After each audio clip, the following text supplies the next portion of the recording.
বগুড়ার গাবতলীতে এখন পুরোদমে চলছে আমন ধান রোপণের কাজ। মাঠ জুড়ে কৃষকদের ব্যস্ততা থাকলেও ধানের চারা ও বীজের দাম বেড়ে যাওয়ায় দুশ্চিন্তায় কৃষকেরা। তারা চারা ও বীজের মূল্যবৃদ্ধির কারণে উৎপাদন ব্যয় অনেক বেড়ে গেছে।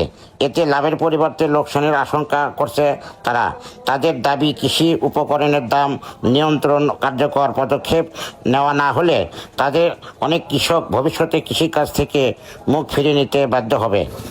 স্থানীয় কয়েকজন কৃষক বলেন, দিন দিন কৃষি উৎপাদনের খরচ বাড়লেও সেই অনুপাতে ফসলের ন্যায্য মূল্য পাওয়া যায় না। ফলে কৃষিকাজ চালিয়ে যাওয়া তাদের পক্ষে কঠিন।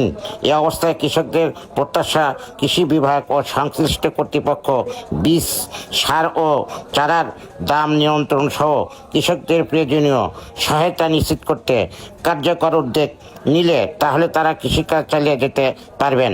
কৃষকদের এই বাস্তব চিত্র তুলে ধরেছেন জহির রায়হান, রূপসী বাংলা টিভি।